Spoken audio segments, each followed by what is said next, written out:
ناظرین گرامی، قرآن مجید میں بہت سی قوموں کے لیے ایسے واقعات بیان ہوئے ہیں جن میں ان کے غلط کام اور اللہ تبارک و تعالیٰ کے احکام حدود سے تجاوز کی وجہ سے ان کو عذاب الہی کا سامنا کرنا پڑا۔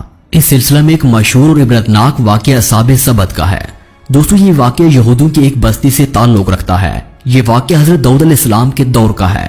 اس زمانے میں حضرت یعقوب کی اولادیں جو بنی اسرائیل کہلاتی تھی، ان کی آبادی لاکھوں میں تھی جو ارض فلسطین اور یروشلم میں آباد تھے۔ ان میں سے ایک قبیلہ بنی اسرائیل سے علیحدہ ہو کر ایک دریا کے کنارے ایلا نامی بستی میں آباد ہو گئے۔ ان لوگوں کی تعداد 70,000 کے قریب تھی اور یہ نہایت ہی سرکش اور نافرمان لوگ تھے۔ ان لوگوں نے اکثر کام احکام تورات کے خلاف شروع کر دیے۔ تورات کے مطابق حرام کردہ چیزوں کو انہوں نے اپنے اوپر حلال بنا لیا اور موسیٰ علیہ السلام کی شریعت کے منکر ہو گئے۔ یہ قوم جس دریا کے کنارے آباد تھی اس میں کثرت سے مچھلیاں موجود تھیں، لہٰذا یہ لوگ اس ذریعے سے مچھلیاں پکڑتے اور انہیں بطور غذا استعمال کرتے تھے۔ نیز اور مچھلیوں کی خرید و فروخت بھی کیا کرتے تھے، لہٰذا اللہ نے انہیں ایک آزمائش میں ڈالا۔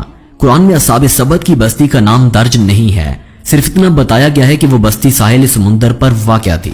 اس سلسلہ میں علامہ ابن کثیر لکھتے ہیں، یہ وہ بستی ہے جس کا نام ایلا تھا اور یہ بحیرہ کلثم کے کنارے پر واقع تھی۔ حضرت ابن عباس رضی اللہ تعالیٰ عنہ فرماتے ہیں، یہ وہی بستی ہے جسے ایلا کہا جاتا ہے اور جو مدین اور طور کے درمیان واقع ہے۔ حضرت داؤد علیہ السلام کی اس قوم کو یہ حکم ملا کہ وہ ہفتہ یعنی سنیچر کے دن مچھلیوں کا شکار نہ کیا کریں اور نہ دنیا کی کوئی خرید و فروخت کیا کریں۔ اس دن ان کے لیے مچھلیاں پکڑنا حرام قرار دیا گیا۔ اس کے علاوہ دوسرے دنوں میں انہیں مچھلیاں پکڑنے کی اجازت تھی، لہذا حضرت داؤد علیہ السلام کے حکم سے اس قوم نے اتوار سے جمعہ تک مچھلیاں پکڑنا شروع کر دی، مگر ہفتے کو مچھلیاں دریا میں زیادہ ہوتی اور باقی 6 دنوں میں کم ہوتی۔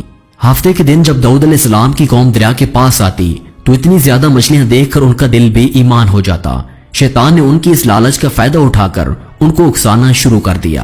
انہوں نے سوچ لیا کہ وہ دریا میں جال لگا دیا کریں گے اور اتوار کو پکڑ لیا کریں گے۔ اس طرح کچھ لوگوں نے جال لگا لی اور کچھ لوگوں نے چھوٹے چھوٹے حوض گھر تک بنا لیے اور اس حوض کا دریا تک راستہ بنا دیا۔ ہفتے کے دن جب مچھلیاں ایک حوض اور جال میں آ جاتی تو وہ اسے پکا کر کھا لیتے۔ اس بستی میں اللہ کے کچھ نیک بندے بھی موجود تھے جو کہنے لگے، اے لوگو، اللہ نے ہفتے کے دن شکار کرنے سے منع کیا ہے۔ یہ جو تم جال پھینکتے ہو یا چھوٹے چھوٹے تالاب بناتے ہو، ان میں ہفتے کے دن اگر مچھلی پھنستی ہے تو یہ شکار ہفتے کے دن کا ہوگا۔ اللہ کے عذاب سے ڈرو، اللہ کی نافرمانی نہ کرو۔ وہ لوگ ان لوگوں کا مذاق اڑانے لگے کہ ہماری جو مرضی ہوگی ہم وہ کریں گے۔ تو یوں اللہ کے ان نیک بندوں نے بستی کے بیچوں بیچ ایک دیوار کو کھڑا کر دیا اور یہ حکم نافذ کیا کہ اللہ کی نافرمانی کرنے والے اس طرف ہو جائے اور ہم جو اللہ کے فرما بردار ہیں تو وہ اس طرف رہیں گے۔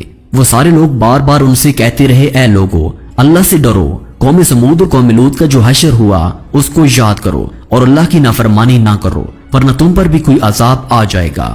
وہ سارے نافرمان جن کی تعداد 12,000 کے آس پاس تھی، سب ہنستے رہے اور کہنے لگے، یہ تو کتابی باتیں ہیں، ہم پر کوئی عذاب نہیں آئے گا۔ قرآن کے مطابق یہود کو تلقین کی گئی تھی کہ وہ سنیچر کی حرمت کے عہد و پیمان پر قائم رہیں اور جن باتوں کو اس دن کے حوالے سے حرام قرار دیا گیا اس سے بچتے رہیں، جیسا کہ ارشاد باری تعالیٰ ہے، اور ہم نے ان یہودیوں سے کہا کہ سبز نیچر کے بارے میں حد سے نہ گزرنا، اور ہم نے ان سے مضبوط عہد لیا۔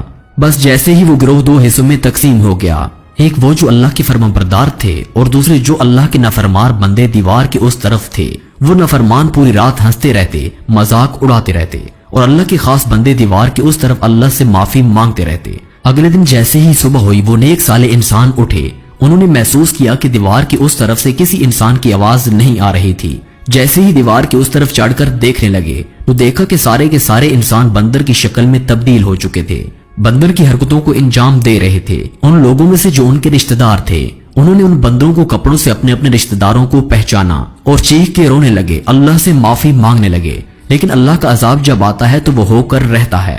وہ 12,000 لوگ جو بندر بن چکے تھے کچھ بھی کھا پی نہیں رہے تھے، اور جو 3 دن بعد وہ سب ان کے عذاب میں آ کر ہلاک ہو گئے۔ سورۃ اعراف میں ان کا تفصیلی ذکر ہے۔ مندرجہ ذیل قرآن سے معلوم ہوتا ہے کہ جنہیں بندر بنا دیا گیا تھا وہ موسیٰ علیہ السلام کی قوم میں سے تھے۔